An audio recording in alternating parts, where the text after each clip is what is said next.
talk some Yankees because It's cold in here. They continue to. We'll put on another sweatshirt. You won't be cold. The Yes They Network right now is continue to- airing the Tatis quote, and it looks so much worse when you read it in front of you. I'm sorry. I had to just say that. I don't like the score of the Yankee game right now. That kind of pisses No, me off. But definitely not. we'll talk about the series leading up to this game, though. Yankees, they keep going, man. It's unbelievable. Everybody they bring up, I mean, Frazier, Wade, Tauchman, Urshela, all these guys who were kind of like cast off depth guys, weren't supposed to play a big part the last couple of years. Every time there's an injury, these guys come up and play. And then the Yankees, of course, they're without Stanton, they're without Judge. Now they're without LeMahieu for, I guess, a week or two. They just keep going. And I think the most important guy and the most, I guess, impressive guy has been Clint Frazier. Tyler, when he first came up, called a home run immediately, and then exactly that's what it happened. I've been on a weird roll with that lately. I don't know what it is. I did it with the Ford home run against the Phillies. Mm-hmm. I don't know. Ford, But who would have thought? He's in the big thought? leagues for less than a week, and he's in the 3-hole last night. So does Clint Frazier ever see the alternate side or minor league baseball ever again? The right answer is no, but I'm not too confident. Yeah, he will. I don't know. What are they going to do when Judge and Stan comes back? I think he's out of options at the end of the year. I don't know. I'm not sure how it works. I think I read. When is he a free agent? He probably not for a while, right? He doesn't have enough service time. Yeah, this Yankees definitely still have control over him for a couple of years. But 2025, it's the same situation as Tatis. So who loses a spot when Judge and Stan come back? If Hicks doesn't start playing well, they're going to have to figure something out in their outfield. In terms of a spot in terms of playing time or roster? That too. I mean, Hicks obviously is going to – Hicks would never go anywhere, but playing time-wise, Frazier is in trouble when, somebody comes back. Well, right now, if you brought back Stan, Judge, and LeMahieu tomorrow, the three guys that would probably go down would be, Andujar, Estrada, and probably a lesser reliever. So you're telling me that you're going to bring up 3 outfielders and send down a reliever and 2 infielders? I'm saying hypothetically if I'm trying to do a No, roster. I'm not arguing with you. But you got I'm not arguing with you. How can you bring down Frazier when he's playing so well? I mean, They've done it in the past. That's the thing. We'll see how he's They've playing shown us by they the don't care. time. We'll see how he's playing by the time they actually do come back. But I mean, who's giving you better at bats? You know what? I mean, I Frazier think or Brett Gardner? someone could get hurt again. Yeah. Aaron Hicks could have some elbow tightness, or Brett Gardner could sprain an ankle or something. I don't know. I don't think Gardner has a lot of at-bats with the Yankees left anymore. I think this is his last year, and it's a shame that you didn't get to see it over 162. But he's absolutely the odd man out right now. I think it's 1 year too long. I think Frazier should have been up all year at this point. Whether it was a full season or not a full season, he should have played on opening day. And if you're telling me that Tyler Wade is up there for his glove and for his speed, but speed mainly, Clint Frazier is not as fast, but he's not slow. And if you can have him sit on the bench and be a pinch hit option, he's a much better option than Tyler Wade is. And Wade, you can put Tyro Estrada anywhere. Andujar can play third base. He can play left field supposedly. I think Wade is up for a different reason. I mean, obviously, he's the fastest player in the Yankees, first of all. For sure. By far. Second of all, he has played second base, shortstop, third base, and the corner outfield positions. And the thing is, Tyro Estrada can do the same thing. Before COVID, yeah, but he's not as fast. It's a fair point, but I'm saying the trade-off for Clint Frazier's pop that you can have right off the bench. Before COVID hit, Tyler Wade was in 450 in spring training. Yeah, so is Greg Bird every single freaking year. Look where he is. He was hurt. I mean, he might as well be recording a baseball podcast just like us. Greg Bird, I don't think it was ever a talent issue for Greg Bird. I think it was he couldn't stay on the field. Yeah, I agree. But doesn't matter. It does matter immensely. You said the complete opposite thing about Judge and Stanton last episode. Well, I'm not saying no. I'm not saying the Yankees should have kept Greg Bird. That's not my point. I'm just I saying. know, but you're saying you thing. can't fault him because of the injuries, but then you turn around and you fault Stanton. No. That's not my point. But it's the same thing. No. Timeout. No. You compared Tyler Wade to Greg Bird, right? You said, well, Greg Bird hit 450 in spring training also. Yeah. But if Greg Bird stayed healthy, he wouldn't have been sent down. He would have been. That's a fair point, but when he did play, that's my point. He still didn't produce. He was under 250 hitter and barely hit homers. My point is that Tyler Wade's a good player, and on another team, he could be a starter. Yeah, but he went to the Texas Rangers, and now he's out of a job. I'm talking about Tyler Wade. Oh, I thought you were talking about Greg Bird. No, Greg Bird. Yeah, and that's a good point. Like, he's going to be a utility guy. I mean, years ago they were talking about how he's the next Ben Zobrist, which I completely do not see. It's not. I don't think that's in the realm of possibility anymore. But he's definitely that last cog that you need: speed, glove, something. But I don't know. I just thought in terms of trading for Clint Frazier's pop. My point is, terrible. I don't think that you could put Tyler. I don't think you can replace Wade with Frazier. I think that's two separate things. I agree. I think that Thairo Estrada would go down well before Tyler Wade. Miguel Andujar would go well before Tyler Wade. I don't know. It's tough. But in terms of wanting to maximize the bats on the bench, Wade is that guy to go down. Well, if you want pop, but here's the thing: how much pop do you need?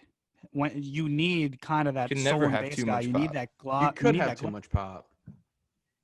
Tyler Wade just brings a different dynamic to the Yankees. I love Tyler Wade. I wish there was a spot for him. I mean, we talked about it right after opening day when he scored from first on a double down the left field line. Not everybody can do that. He's probably the only guy on the Yankees, him and Gardner, that can, make that happen.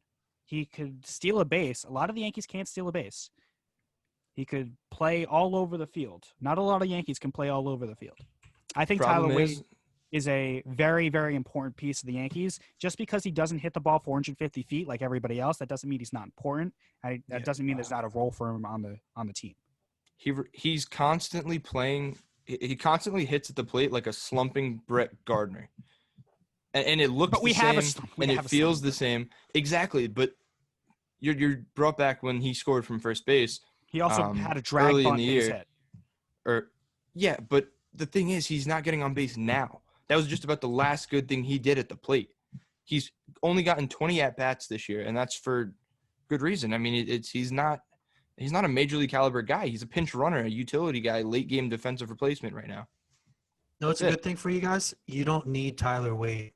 Yeah, if the Yankees on offense, Tyler Wade to hit 300 and drive in runs in the middle of the order, that's a big problem. Tyler Wade's a guy you put at the 9-hole, and you hope he hits a ground ball to the right side with a runner on second to have LeMahieu up with a runner on third and less than 2 outs. That's the kind of guy Tyler Wade is for the Yankees. You don't need him to get the big hit. That's not what you should be asking him to do. You should ask him to take the extra base on a single, go first to third. Your guy to go to second to home, to go to first to home. You can't ask Tyler Wade to, carry the load offensively. But that's why he's a bench player, and that's why I think he's useful on the bench, and that's why I think he's going to stay. I don't think he's a guy you bring down. I think the guys you bring down are an Estrada, who's a depth guy. He's not really a guy that's going to crack the Yankees roster if everyone's healthy. Andujar, he's a wild card for me because, I love what he did in 2018, but he got hurt in 2019, and so far what he's done at the plate is, less than ideal. I mean, the difference between Tyler Wade and Miguel Andujar, other than, speed and, good defense, is the fact that Miguel Andujar is a guy you would want at the plate with the bases loaded and 2 outs because he's a guy that can do damage. We've seen him do damage, but that's just not happening right now. He's struggling at the plate. So I would choose Frazier over an Andujar at this point when it's time to bring guys back and send guys down. Yeah, I agree. And I absolutely was not saying that Tyler Wade doesn't have a spot on the team. I'm just saying if you want to maximize pop in your lineup and have the best bats on your bench, literally nothing else included or considered, I think that would be the option. But, yeah, I think Wade is a very important piece of this team on both defense and the base bats. So something that was very important to me yesterday for the Yankees was Chapman looked very good. I mean, he gave up a couple runs, gave up a few hits. There was one little cheap double down the line. But other than that, I was not really looking at the result because I knew the Yankees were going to win the game. I was looking at the velocity. And I think that's very important with Chapman. And he hasn't pitched, meaningful games since, the Altuve game in the ALCS last year. That's 10 months ago now. And he was pumping 101. So it's just another guy, the Yankees, to bring into that bullpen. I think it's really good for the Yankees that they can bring Britton down, who did a great job filling in as closer. And then that brings Green down to the 7th and Ottavino down to the 6th. And you got Holder and Loaizaga and Sessa. So just more bullpen depth for the Yankees, something Scott can't, relate to, unfortunately. It's a shame. Unfortunately, yeah. But so you think that the Yankees should be slotting Chapman into the closer role right away? Yes, absolutely, without a doubt. He's the closer. I don't know. I feel like you give him another week and leave Britton there for now. What, you just put him? You just put him in the 8th inning, 7th inning? Yeah, use him 7th, 8th inning right now because this kind of right now is his spring training. As you mentioned, you were looking at the velocity. His velocity was right where it should have been last night. So why would you throw him into an emergence, a closed spot right away when he hasn't pitched in 10 months?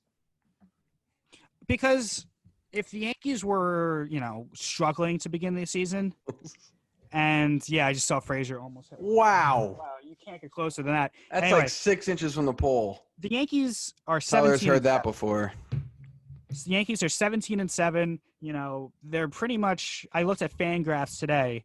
They're a 99.8% chance to make the playoffs.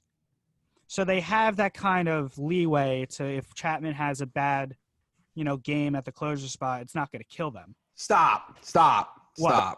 Glenn. But you pay Chapman to be the closer. He comes back, he's the closer. Glenn, I'm not disagreeing with you. Chapman should be the closer. What I'm saying is that you cannot sit here and tell me that the Yankees have leeway, because if they lost this game, they're losing 6-1 right now, right? Yeah, they're probably going to lose. They're still in first place. They lose this game, right? And you're going to go on a Twitter rant saying that the season's over. No, I won't. Yeah, you heard you say that before every single time you tweet that out. Did Clintus actually go deep? No. John Sterling would have thought so. My point is, every game means something, okay? So if you don't think – I don't mean you. I mean the Yankees. If they don't think that Chapman's ready to go, they're not going to throw him out there in the 9.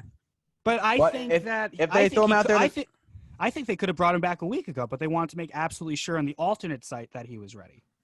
Okay, and that's fine. Why mess with who Chapman is? Chapman's a closer. I'm not disagreeing with you. I'm just saying that they're not going to throw him out there thinking, oh, well, we have leeway. They're throwing him out there thinking, okay, he's getting this to save. And if he doesn't, then that's a problem. But I don't think that they're going to say, oh, we have a 99% chance to make the playoffs. No. It's a 60-game season. Every game means so much more than a regular season. If they're throwing him out there, they think he can close the ball game, regardless he had COVID, not COVID, whatever. He's also not going to pitch in back-to-back days for the first week that he's back. Just fine. Which is fine. Which is fine. The thing is, it's not like a crapshoot for them. Like when they threw him out there yesterday, or 2 days ago, I guess, by the time this drops.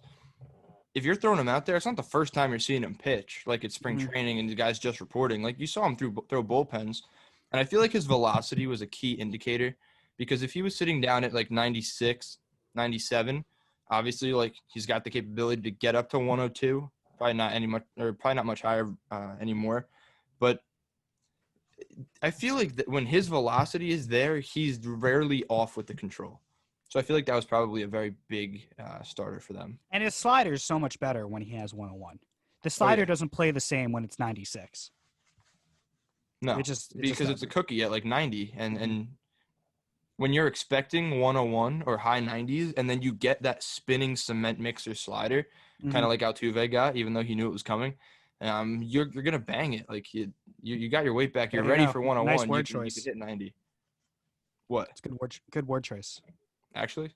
Yeah, because you said you were talking about Altuve, and then you said bang it like a trash can. So. You know what? I think I just did you do that intentionally? No, I didn't. Oh, okay. Oh. That's a shame. But yeah, the Yankees. I mean, today's outcome's not looking good. But you got to be happy that they took care of business against the Red Sox. But you just got to hope if they don't come back today that they have Cole tomorrow against Glasnow. That's a very big game. You hope Cole goes out and dominates like he did on Friday night against the Red Sox. That was probably the best we saw Cole. Oh yeah, for sure.